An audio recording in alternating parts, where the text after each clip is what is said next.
Everyone has some sort of a closet that's become too small. A closet is no place to live, and I want to support as many people as I can in stepping out of that prison into the fullness of life that's waiting for them on the other side of that closet door. I'm Nancy Shadlock from Centered Life Coaching. Join me in listening to these Coming Out Chronicles. Get curious about your story, and then see what good things are waiting for you on the other side of your closet door. Today's episode is one that hits pretty close to home because a lot of Josh's experiences are similar to mine in, growing up Christian and trying to be really, really good and somehow earn God's favor and have God like take this thing from me, this thorn in the flesh that I feel like I've been given. And I really identify with a lot of what Josh is saying in his story. I want to warn you that there's, a lot in this episode. There's talk of sexual assault, conversion therapy, spiritual abuse, LGBT hate crimes. It's heavy, and it's hopeful. I love how Josh has used his life for good things ultimately. And I know that you'll be inspired by this one. Josh Miller, it's so awesome to have you on the show today. Thank you so much, Nancy. It is so exciting to be able to reconnect with you and to share my story. I can't wait. Tell us a little bit of who you are in the world, and then we'll jump into your story. Sure, sounds good. So my name is Josh Miller. My pronouns are he, him, they, them. And I am currently a mental health consultant with my business, The Empathy Paradigm. We offer education, training, and awareness for trauma-informed and DEI conscious leadership. We do that in like personal coaching. We do it with nonprofits, corporate organizations. But the most exciting aspect of it is we're working in a bunch of different religious circles or faith systems to try and create a more, I don't want to say competent leadership, because so many churches do have, great leadership teams, but I guess just a more informed and open and willing leadership team. Mm-hmm. Inclusive. Yeah, more inclusive. They don't always love the word inclusive, so I'm still trying to find the balance and not using that word while also being pretty clear of what we're offering. But my partner and I currently live in Dallas, Texas, but I'm from Indiana, which is super fun. It was a very small town that I grew up in, so moving to Dallas was a pretty big shock and shift, but ultimately it was a really good one. Cool. Mm-hmm. Well, tell us your coming out story. Sure. So, well, that's where it starts, is in Indiana. I grew up in a very small conservative town, probably about 45 miles outside of Indianapolis, the capital of Indiana. Is it the capital of Indiana? I don't know. You can cut that out. But I grew up outside of Indianapolis in that small town. And it was a very odd dynamic because we have a major university in that area that brought in very progressive students and a lot of progressive minds and a lot of money. But the town itself didn't have a lot of money except what the university brought in. So it was this weird dichotomy between like the haves and have-nots. So we had essentially a bunch of rich farmers that were looking down on the not rich farmers, which it's just a weird complex. But I knew from a very early age that something was not aligned in me with the cultural discourse of the area. I just had this overwhelming feeling of non-belonging. Whether that was in my home or in my preschool, there was just something inherently what I assumed then to be off. It just was different. And I can remember, I have an older sister and two younger sisters. And I can remember my older sister being able to dress up as Minnie Mouse for Halloween. And she had all of these beautiful Barbies with these really intricate clothings and colors. And I had G.I. Joes, which were really fun. But I didn't just want to play with them, and I didn't just want to wear jeans. And I was heavily shamed for experimenting outside of the boy gender binary, and both by my sister and my dad, who is a very well-meaning but very masculine man. And it was just very like, no, you play with this. No, this is how you speak. These are the emotions that you need to show, that type of thing. And so going into school wasn't really like a big shock, because for some, that identity is nurtured at home and then rejected at school. And that just wasn't the case for me. So the transition into school and the bullies at school wasn't too much of a shock for me. I kind of knew what to expect. And by then I had already started to build up my defenses.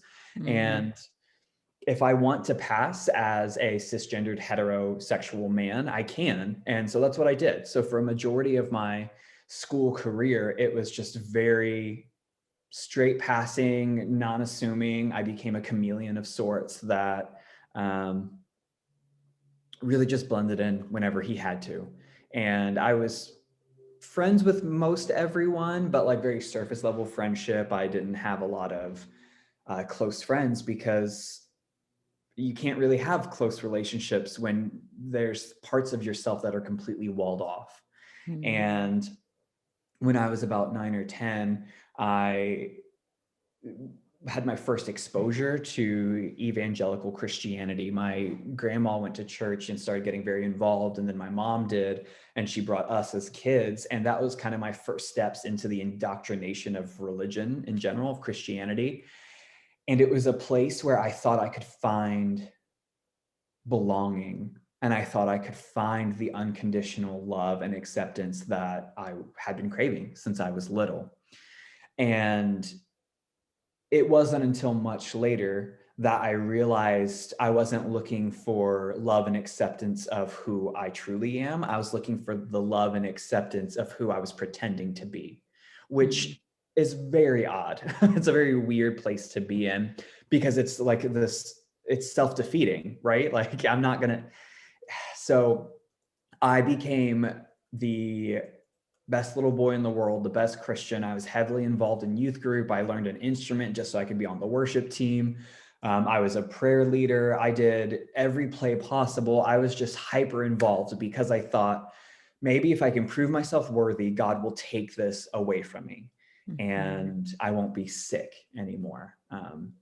My understanding of my sexuality was that it wasn't a part of me. It was this thing I was afflicted with, and that I could be healed from it. So like cancer, or, you know, some other sickness where there's divine intervention and that person is miraculously healed or brought back from the dead, right? So it was a very disappointing amount of years that I spent weeping at the altar or berating myself for not having enough faith or for not trying hard enough when this sexuality wasn't taken from me. And I was scared. You know, I was scared of being outed. I was scared of not belonging anymore, because I did find a modicum of belonging in the church. Whereas I wasn't super rejected at school, I was super accepted in the church. And so it was this place of belonging and this place of companionship that I was so scared would be stripped from me should someone find out the secret of mine. And it was really difficult, because the church is filled, or at least my church was. I guess I can't speak for all faith systems, but my church was filled with purity culture. And if you know, you're not familiar with purity culture, Nancy, are you familiar with purity culture? Somewhat, but I think it's good to explain it. Yeah. Sure. So purity culture, for anyone that doesn't know, is this emphasis on holiness or purity, essentially, remaining a virgin, not stumbling, not masturbating, not having sexual thoughts or temptation, not dating, like saving yourself for marriage, respecting your body as the temple of the Lord, you know, blah, blah, blah, that whole thing. But essentially what that idea breeds is a lack of information and an environment in which grooming can take place, and no one really knows what's happening. So for me as a kid, we were so obsessed with purity culture and not talking, like you couldn't talk about sex unless it was within the confines of a sermon. And so, if the pastor is preaching on sexual purity, that's fine. But you can't talk about sexuality. You can't talk about sexual desire. You can't talk about your preferences in regards to what you do and don't like in a mate. You can't talk about anything like that.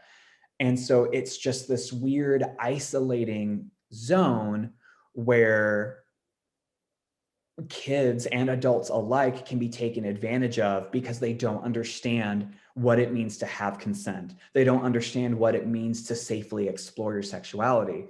And it's essentially just a ban on anything sexual. Right. And so back to my experience then, what it led to in my church was a bunch of hyper aroused male teenagers that had no other outlet because they can't sleep with girls and they can't quote unquote masturbate. They can't, look at porn. They have no outlets whatsoever. And so their only real outlet is to do the like manly locker room talk and essentially force conversations of sexuality and force sexuality onto others.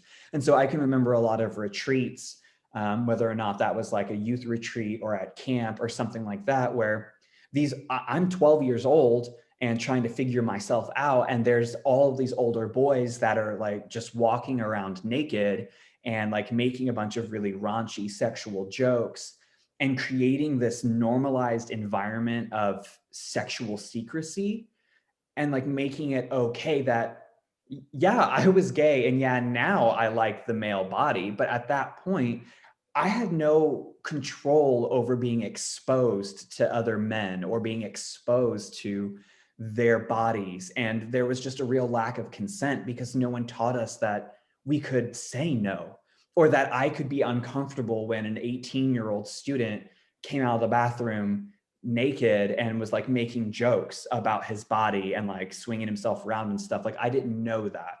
And so I was forced to put up with this, like, I mean, it was assault is what it was. It just wasn't labeled that way. And it brought up a lot of questions and it normalized a lot of behaviors and a lot of things that really shouldn't have been normalized. And so that led to just a bunch of different situations, dangerous situations that a 12, 13, 14-year-old shouldn't be in.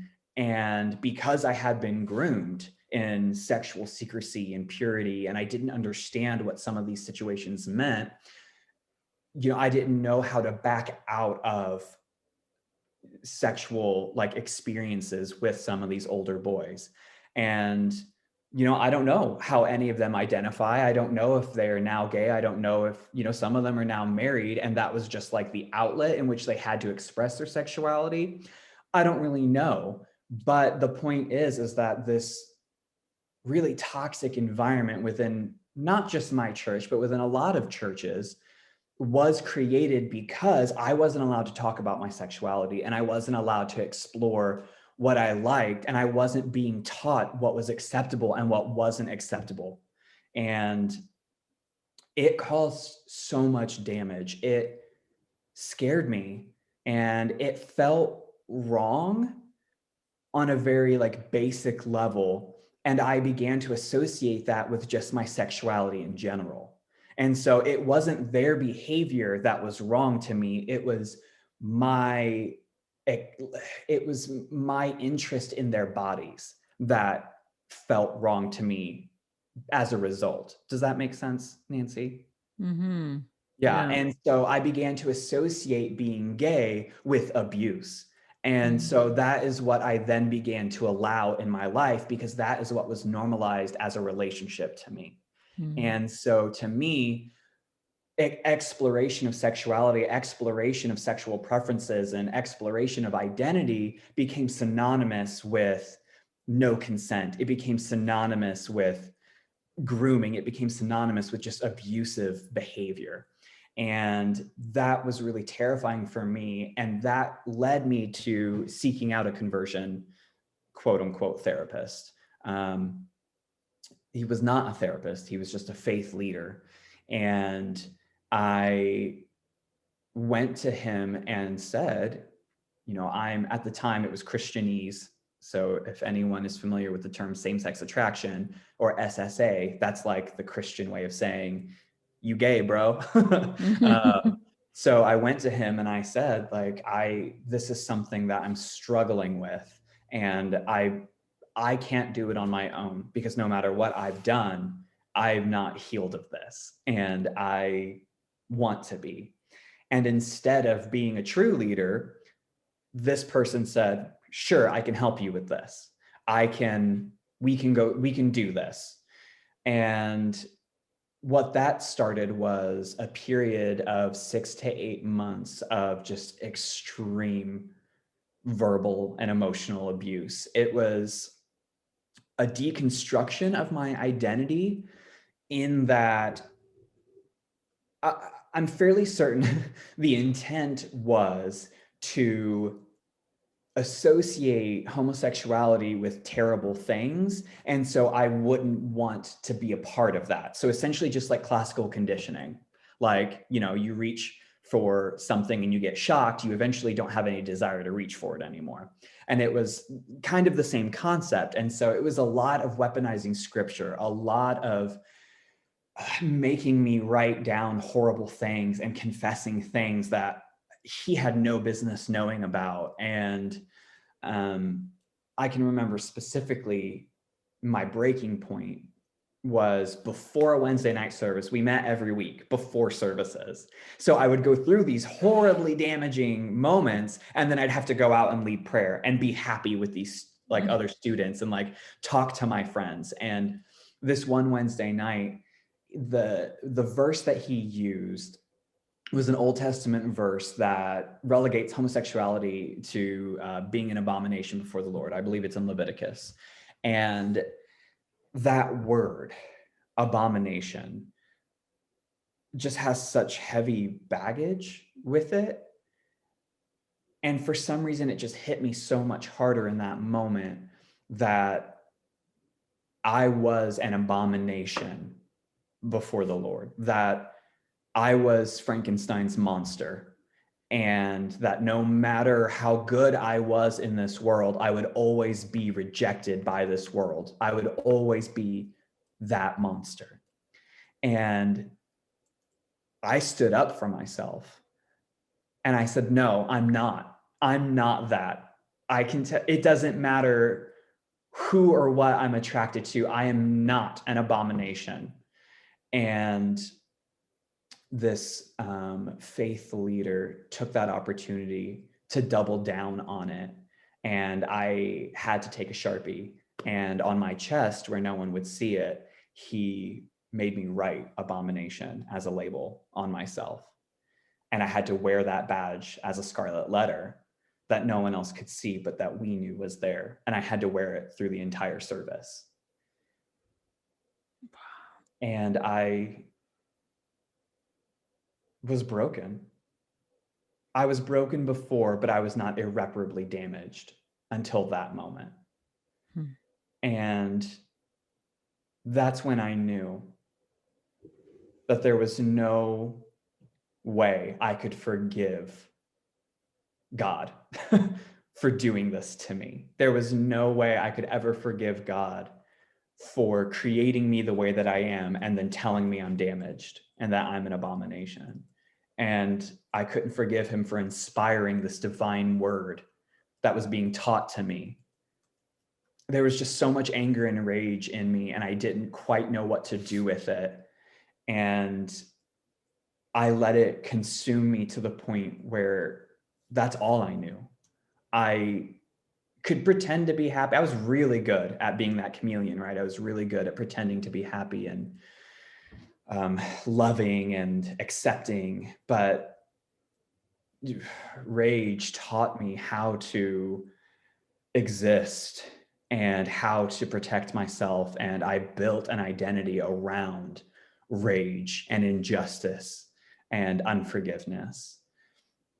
And I don't think I realized that until my actual deconstruction period, where I went to a Bible college because I decided that, maybe I just didn't have enough faith and I just wasn't doing enough. And maybe if I was a pastor and devoted myself to the Lord for the rest of my life, that he would deem me worthy enough to get to heaven. even though I may never be straight, and that I would just be celibate my entire life. I just would never take a mate. And it was a horrible experience. I saw the worst of the worst at that college. And it was just a hyper heteronormative, hyper masculine, hyper sexist and racist environment that was colored over with all the colors of divinity. And it was a very damaging environment. And I tried to transfer out my junior year because I was like, finally, F this, I'm not doing it. But it was a theological seminary type school, and no other school would touch my credits. And so I would essentially have to start completely over, and I was already massively in debt. And so I made myself as marketable as possible, and I had 3 majors and 2 minors, and an associate's, and all of these different things, hoping that maybe one of them would be enough to save the rest of my life. Spoiler alert, it wasn't. But I did graduate from there and moved home, and it just, to shorten this part of my story, I eventually came out to my mom in a moment of high emotion. I'd had my first boyfriend in my hometown of all places.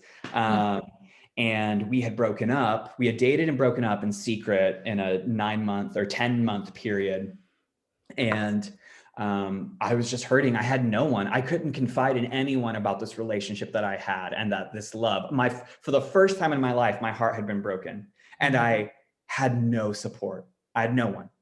And so in a moment of high emotion where my mom was upset about one of my siblings, she was just like, well, you went through blah, blah, blah, blah, and you don't act like that or whatever. And I laid it out there, and I was like, Mom, you have no idea.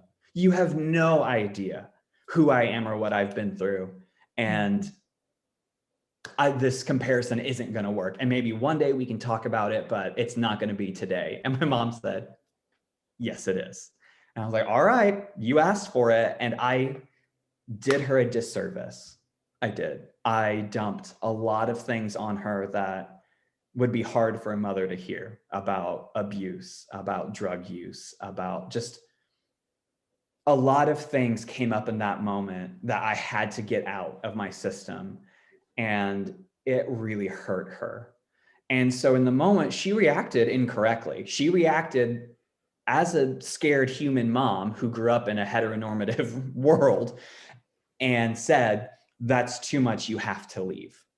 But I knew even then in that moment that it wasn't a rejection of her son. It was a rejection of the pain of knowing the suffering that I had been through. And so I was very fortunate in that respect. I just knew that yes, I was being asked to leave the house, but no, I wasn't being asked to leave because I'm gay. And it's just this really fine lined gray area that I don't know a whole lot of people will understand, but I knew.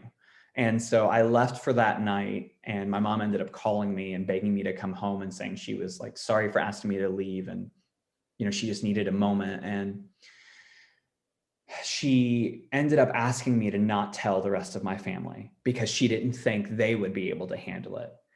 And I agreed. I was like, okay, I spent 21 years in the closet. I can spend the rest of my life in the closet from you all. It's fine. Because in the back of my mind, I knew I was preparing to run away. I was preparing to cut myself off from my family and never speak to them again. And so I was like, well, that's fine. And I saw that as the only way. And how old were you at that point? 21 or 22, one of those. It was close. It was close to my birthday.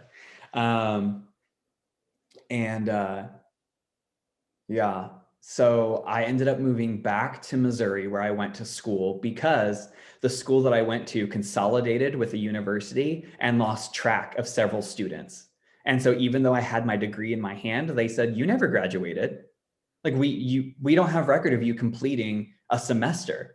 I was like, well, that's funny because I have my degree and I'm not coming back. And then they said that they would withhold my transcript and I would never be able to like give that to a job. And in mental health as a QMHP and not a master, like anyone with a master's or licensure, that transcript is very important. And so I was like, oh. So I had to move back to my abuser and go through another semester of school. But it was there that I started working at a bar and my coworkers were like, hey, listen, we're moving to Dallas in 2 weeks. And I know that you don't have anything in Missouri for you and you don't have anything in Indiana for you. Why don't you come with us? And I had just graduated. I had no prospects and I was lost. And I said, let's do it. So I just packed up and moved to Dallas. And I made the decision then that I would be out in Dallas, that I would introduce myself as the person I was, quote unquote, because the person that I was still a mix of all of these characters I had to play, but I would just be gay. That's the part of myself that would be true.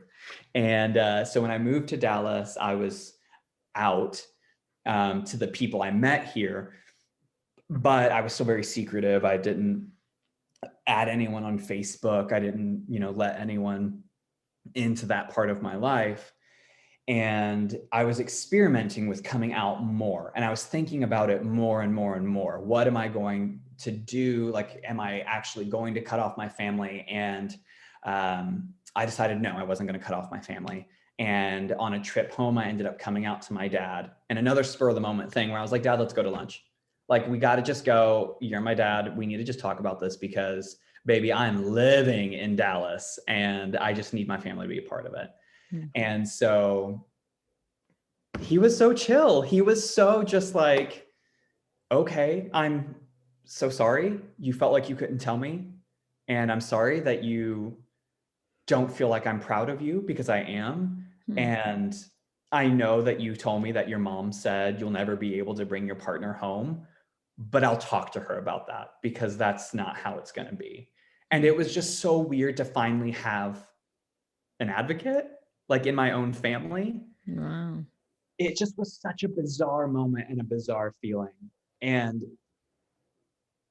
it just really gave me the strength to be like, okay, I think I can do this. I think I can do this. And I think I can exist in this space. So I came back to Dallas and I was bebopping along. I had finally gotten hired at a crisis intervention service. And I was a mental health crisis interventionist. I partnered with police a lot and went out into the community and helped contain mental health emergencies and worked the hotline. It was really great, actually. And I was exploring my own identity and sexuality by going out to the gay bars for the first time, which was an experience. And it was there that I started meeting my community. I started meeting out and proud people, and they became this safety net for me. And while it was still all very surface level, it was different.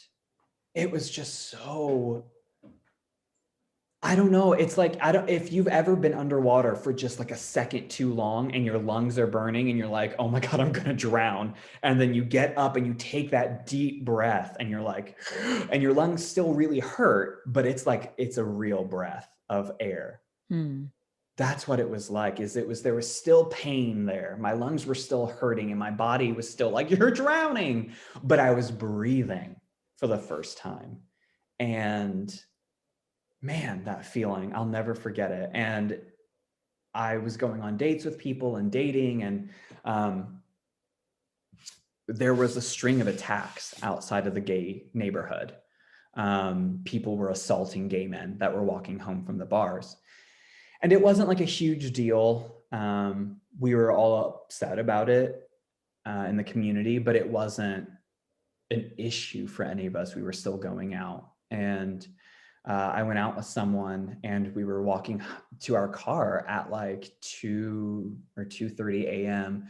And we were only 2 streets over from the gay bars. We could still hear the music from our safe space and we could hear people laughing. And these 2 men attacked us and were yelling, all of these horrible slurs and saying that they were going to murder the faggots. And I thought, this is it. Like, okay, we're dying. Like, I've gotten to the point now in my life where I'm a target because I'm not even out yet, but I'm kind of out, and they know it. And luckily, because there had been a string of attacks leading up to this moment, there were police already in the area. And through a series of very fortunate moments during that attack, the guy that I was with got away and was able to flag down an officer just 2 blocks away and came around the corner before any serious damage was done. And I am just so lucky that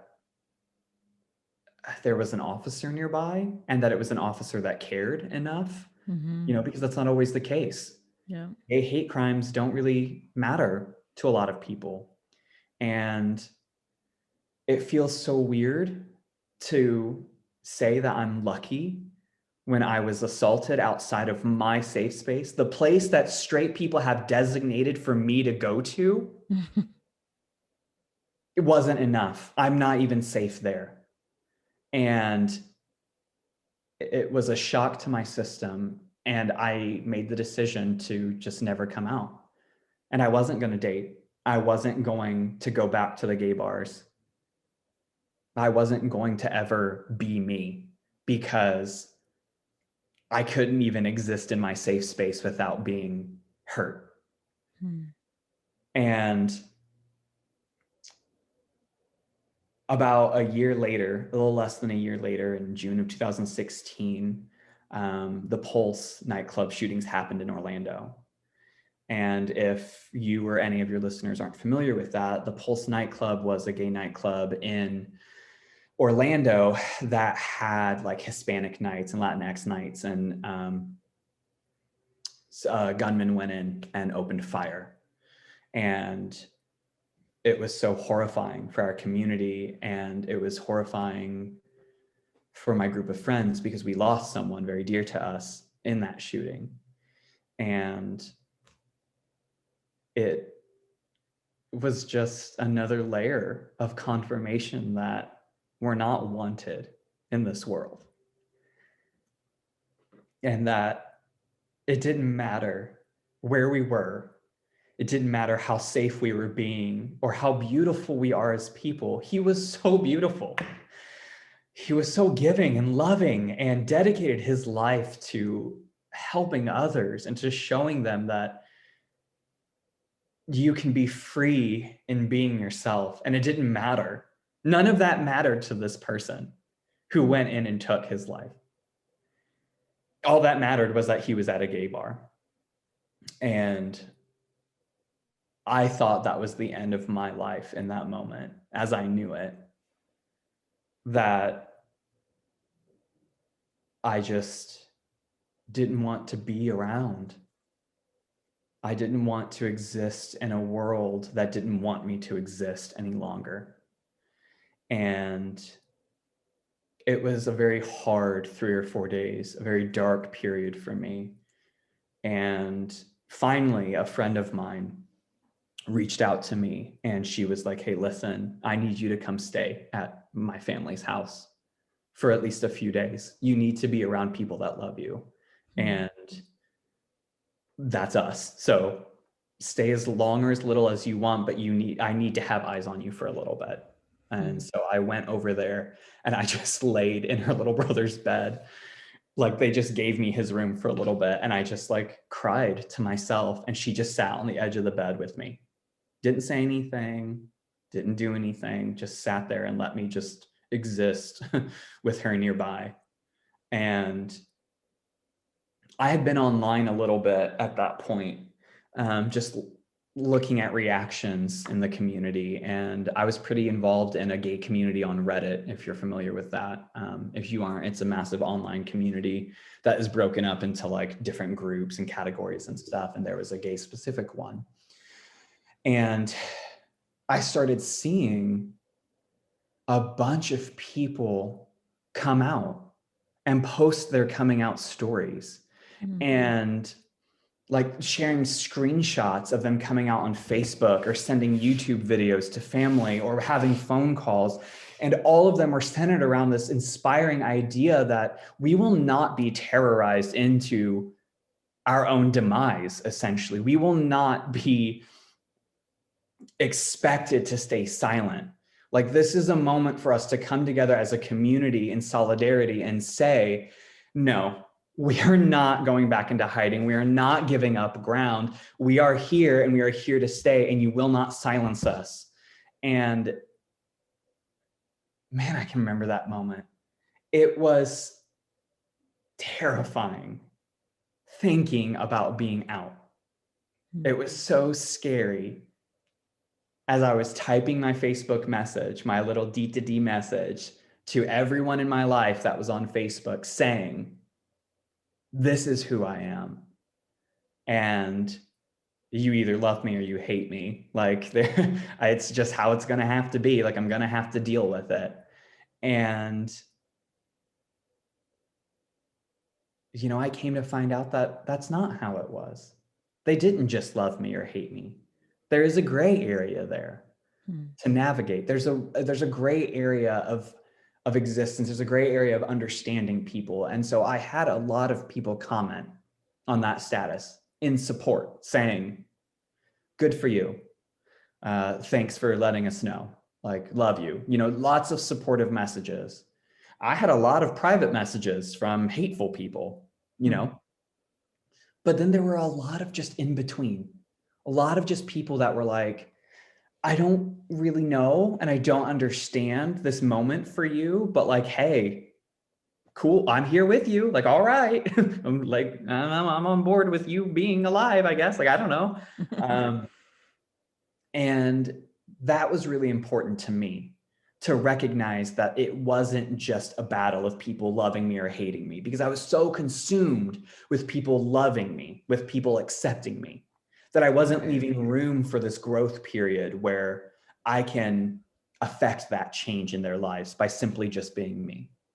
And that became a really important development in my own personal exploration of who I am, and an important development in my career path, you know, because now this is what I do, is I help people navigate that gray area of education, that gray area of leadership, that gray area of just being a human and trying to figure out, what does it mean to be a human? What does it mean to be an ally? What does it mean to be part of the LGBTQIA plus community?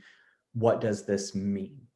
And my experiences, you know, up until this past year and even, you know, this year, have really helped shape that compassion towards that group of people, and all people, but specifically the ones that don't know and they want to know, or they don't know that they don't know, but they're open to knowing, you know, just like this broad spectrum of existence where we're all operating at different levels of understanding and different levels of compassion and care and exposure and representation. And, you know, it's important to recognize that it isn't dichotomous. It isn't love or hate.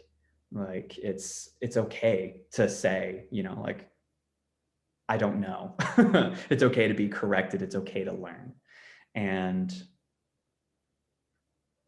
you know, I think it's important to also note that coming out isn't a one-time experience. And I think we all know, you know, all of us in the community know that we come out every day.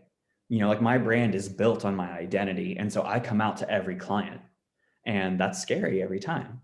You know, I come out to the people I meet when I introduce my fiance, who is a male. You know, I come out to everyone who's now listening to this podcast.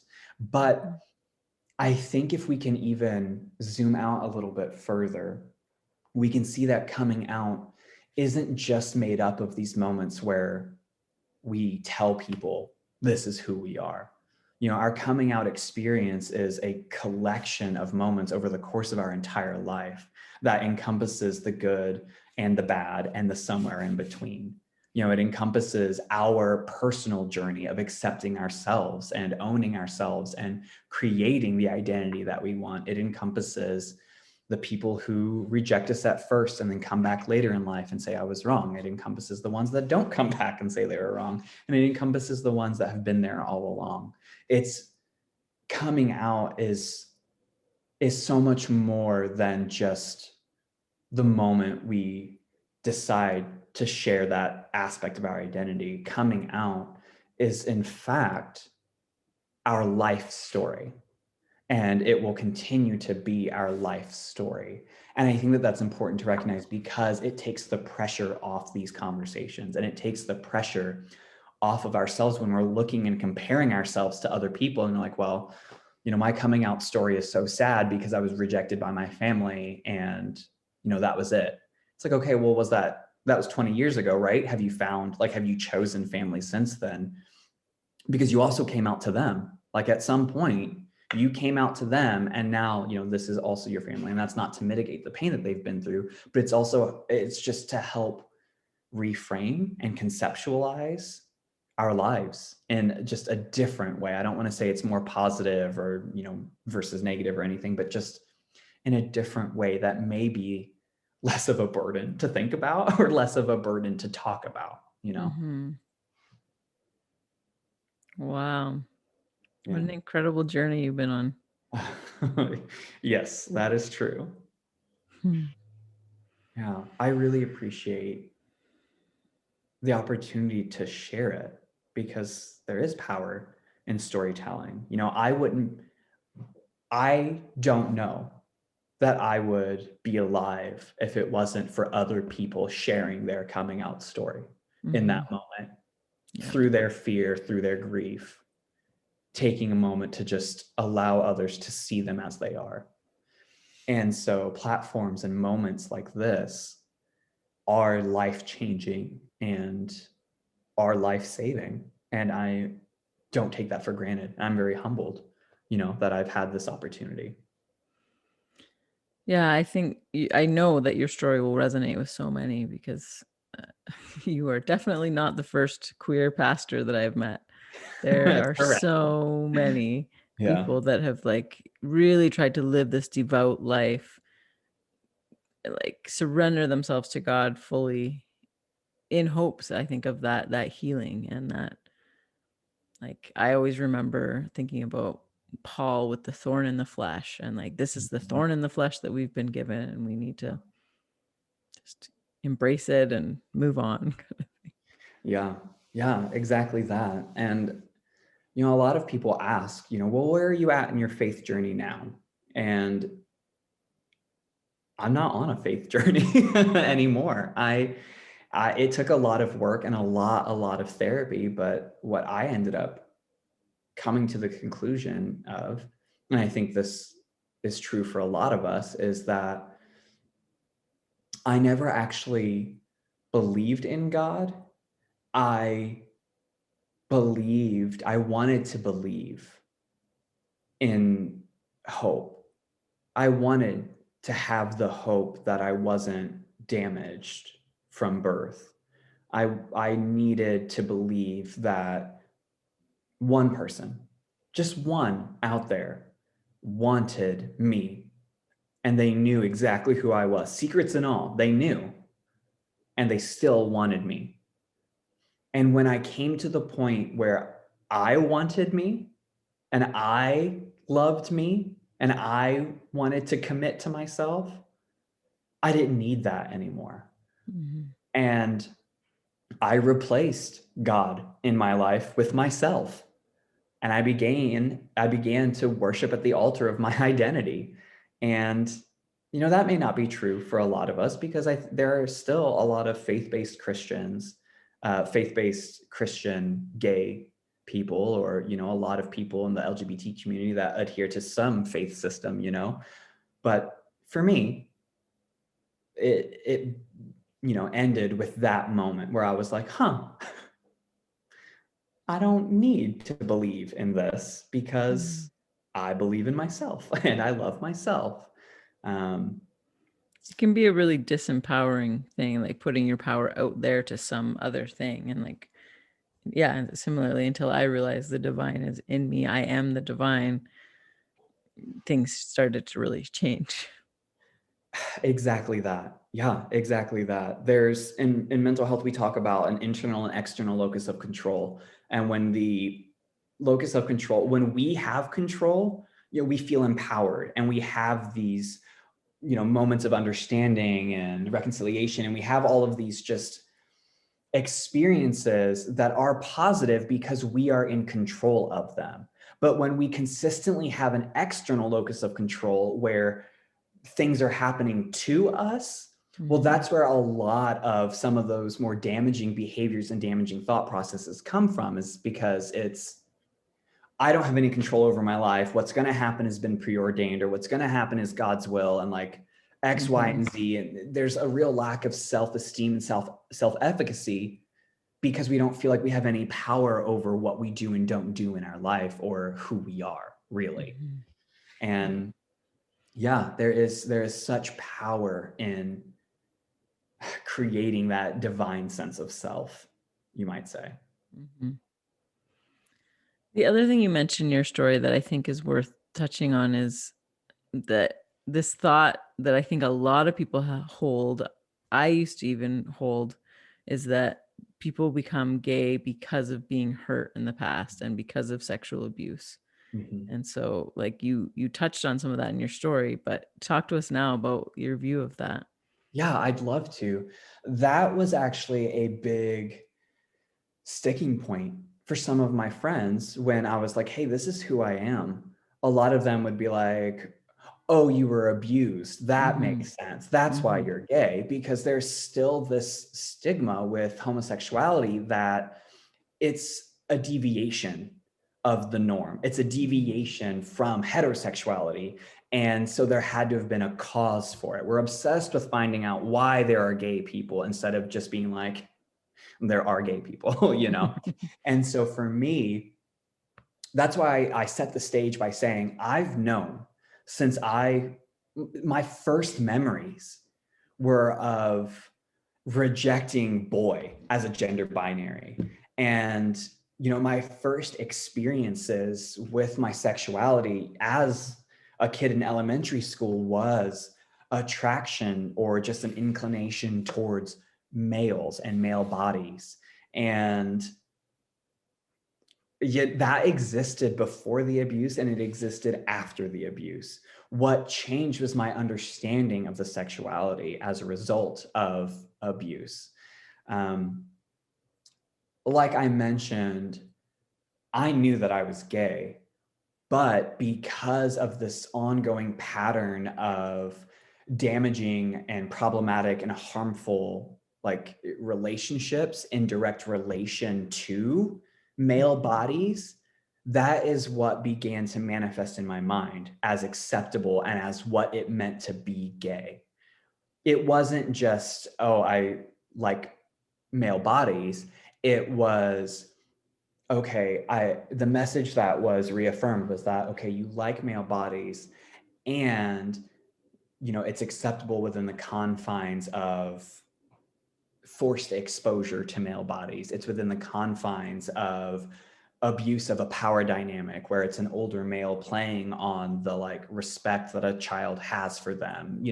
It was all of these patterns of abuse that I began to associate with sexuality and wasn't specific to a gay sexuality. It was just specific to sexuality in general. And I think that that's where the broader application comes in, is that let's look at women, for example. Let's look at cisgendered heterosexual women. In a similar way to, me being exposed to these abusive patterns, a lot of women are taught that their body is not their own, from a very young age. They have to put up with the catcalling. They have to put up with the weirdly sexual questions from male interviewers. They have to kiss their grandparents on the cheek or accept hugs when they're just like, hey, I don't want physical contact as a child, like, ugh. They have all of these different damaging rhetorics are placed on women. And as a result, that's what's normalized. And so this like pattern of abuse is what's accepted in their lives because that's what they're told is normal. And they don't know that it's not normal. And they can say, no, fuck off. That's not going to happen to me. And, you know, for gay men, a lot of us aren't allowed to explore our sexuality except within the confines of secrecy. And secrecy breeds secrecy. Secrecy breeds abuse. Secrecy breeds maladaptive behaviors and coping mechanisms. And so it just kind of builds up this experience of what it means to explore sexuality, but that's not at all what should happen. It's not safe. It's not healthy, but that's what we know to be true. And so that's what we accept in our own lives. So to reel it back into your direct question, for me, I've known that I was gay my entire life. And the abuse, I was prey, and not to victim shame myself, but I was vulnerable and I was an easy target. And these predators took advantage of that because I was so scared and vulnerable and in the closet that there was no way I'd talk about it. And so they took advantage of that. And it's a similar, experience for really a lot of children, whether they be, male, female, non-binary, trans, whatever. They have that similar experience as a result of, those exploitation of power dynamics and purity culture and just really stern dogma and doctrine that doesn't allow room for safe conversation or exploration of sexuality.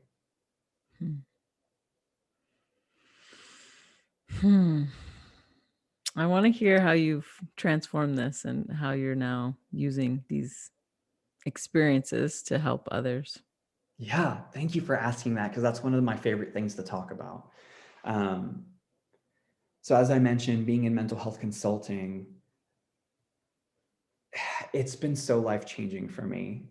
It's getting ready for clients in my sessions, when I do coming out coaching, and I have someone that is sharing this part of their life with me, this vulnerable moment that sometimes they haven't even shared with anyone else, or maybe just their therapist, or maybe they haven't even said it out loud yet for the first time, and we're just kind of tiptoeing around it.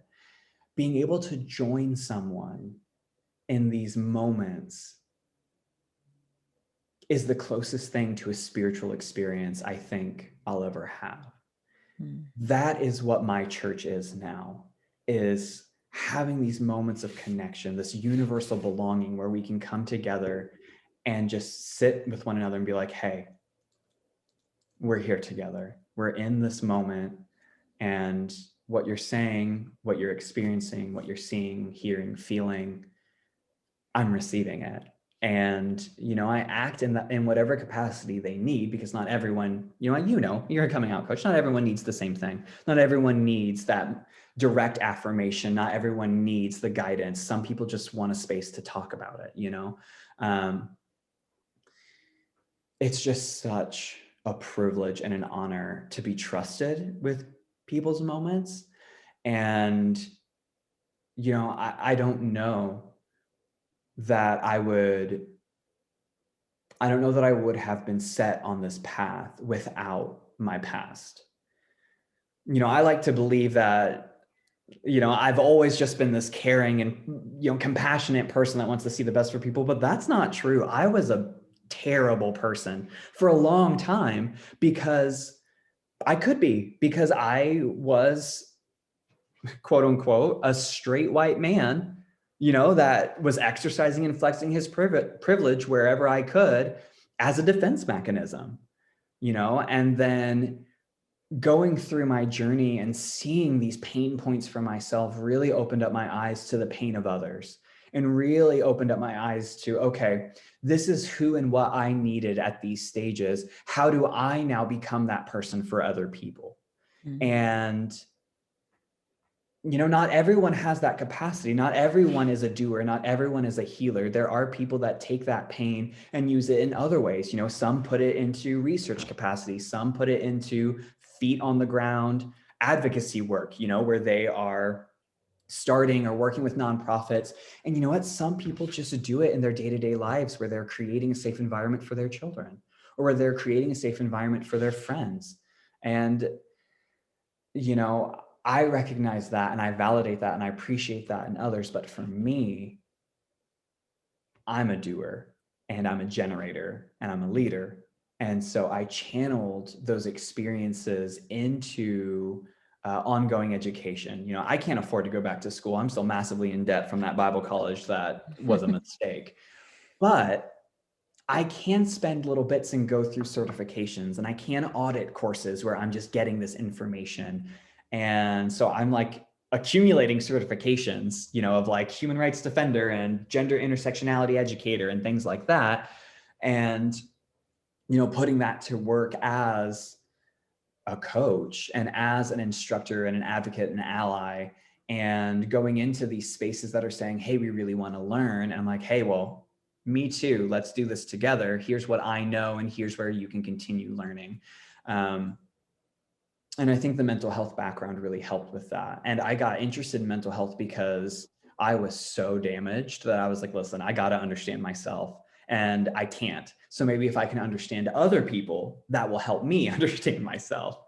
And it just became a passion of mine. And so working in mental health as a crisis interventionist, and then as a recovery specialist, and then going through the journey myself, and then also working in DEI spaces, just really creates this intersectionality of empowerment and amplification of other people's voices. And that's where I really like to exist in, is raising other people up to use their voices. And especially as a white male, you know, I'm very conscious of the space that I occupy in those circles. And so, you know, whenever I have a chance to amplify a voice that has been shut down, or to amplify a voice that they don't know if they should speak louder, you know, like I seize those moments, because I'm only one person and I've only had one experience. Let's bring in the others that have differing experiences and that have, you know, these other specialties and intersectionalities that I just don't have.